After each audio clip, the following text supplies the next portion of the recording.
Good day mga kanegosyo, ako nga pala si Jepoy, isang negosyante. Ang topic natin ngayon mga kanegosyo, kung paano kumikita yung mga bar at club tulad na lang ng Paddy's Point. Kilala naman siguro natin yan, mga Paddy's Point. Adult mga kanegosyo. Pero papaliwanag ko, kahit sabihin yung bado yan kung paano kumikita yan, papaliwanag ko mga kanegosyo. Ito, kung nagsisimula ka palang magnegosyo, tapusin mo tong video ko, sigurado marami kang matututunan dito. Ito yung mga hindi ko alam nung nagsisimula pa lang ako magnegosyo. Ako nga pala si Jepoy, isang negosyante. Isa rin akong DJ. Kung kailangan nyo palang DJ sa club, sa bar, sa event, message lang kayo dito sa page ko or comment lang kayo. Bilang negosyante, meron na akong 10 taon na karanasan na pagkalugi sa pagdinegosyo. Tunay na negosyo lang tulad ng sari-sari store, barbecuehan, bilyaran, rental. Paano kumikita ang negosyong bar at club mga kanegosyo? Tulad na lang ng Paddy's Point. Kwento ko lang, way back nung college days ko mga kanegosyo, ang laging tambayan namin kapag gumigimik kami sa Tomas Morato. Sa Tomas Morato, corner Timog, may sikat na Paddy's Point dyan mga kanegosyo. Sobrang tagal na nung bar na yon.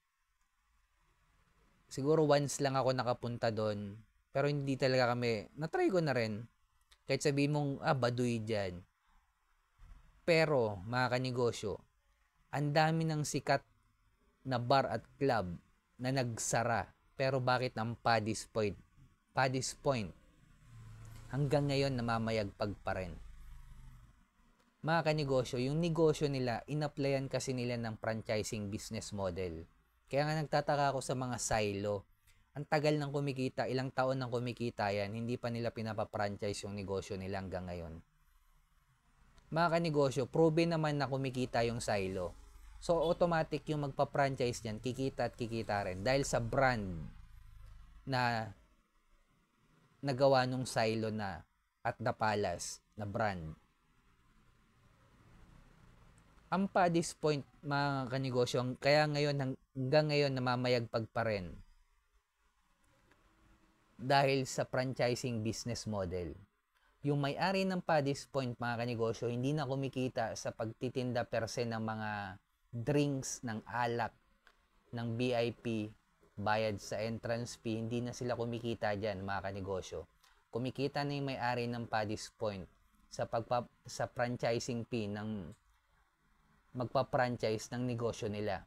Kumita man o malugi, yung franchising fee hindi na marirepand yun. Automatic profit na ng may-ari ng Paddy's Point yun.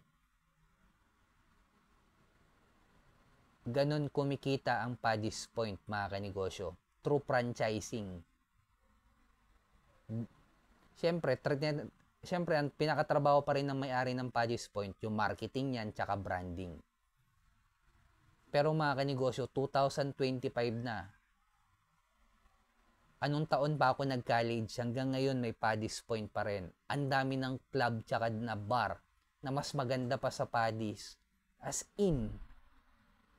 Pero puro inabot lang sila ng matagal na 2 years. Matagal na nga, matagal na 3 years. Automatic, yung puro lugi. Pero yung Paddy's Point, 2025 na, inaabot na ng pandemic, hanggang ngayon may Paddy's Point pa rin. Bakit? Kasi in-applyan nila yung negosyo nila ng franchising fee, mga kanegosyo.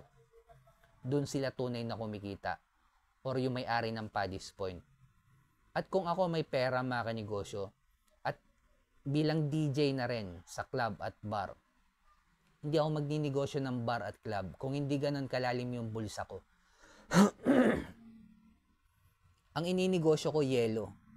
Ako magsusupply ng yelo sa lahat ng club at bar, halimbawa sa Tomas Morato. Yung ice, mga kanegosyo, naka-focus in one, pwede ko pang apply ng distribution business model. Doon ako tunay nakikita sa pagsusupply ng ice. Kasi mga kanegosyo, automatic sa isang linggo, 3 beses lang naman may kita yung bar or club. The rest, puro lugi na araw. Paano yung araw na lugi ka? Paano yung Lunes? Paano yung Martes?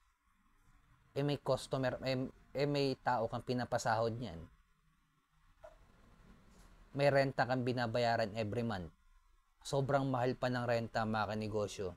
Kung ilalagay mo yung negosyo mong bar at club sa Tomas Morato, Timog, Poblasyon, Katipunan, BGC, nako mga kanegosyo. Tas bago pa lang yung bar mo, bago pa lang yung pangalan ng bar mo, bagong brand, halimbawa Boss Jepoy, sino ba yan? Kilala ba nila yan? Hindi. Siyempre, automatic, tatrabahuin mo pa yung marketing yan, tsaka branding yan, tatagal pa ng ilang taon, may binabayaran kang renta, saan mo kukunin yung pambayad ng renta na yon? Kaya kahit ako mga kanegosyo, hindi ko papasukin yung bar at club na pagninegosyo kung hindi ganun kalalim yung bulsa ko. At automatic, kapag pinasok ko yan, sisiguraduhin ko na ipapapranchise ko yung negosyo ko tulad ng ginawa ng Paddy's. Kasi alam ko doon ako tunay nakikita. Hindi ako kikita sa pagtitinda per se ng alak, ng mga VIP, entrance fee. Sa franchising business model ako kikita. Tulad ng ginawa ng Paddy's.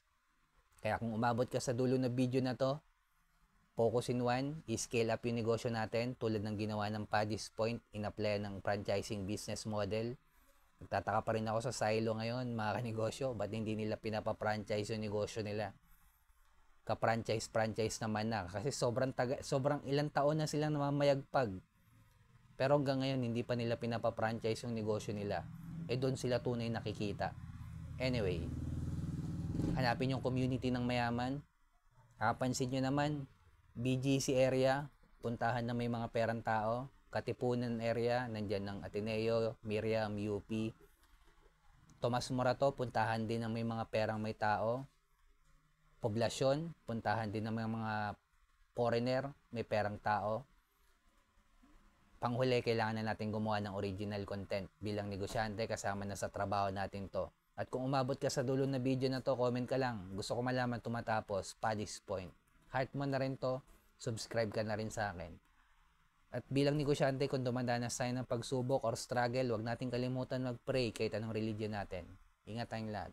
Peace.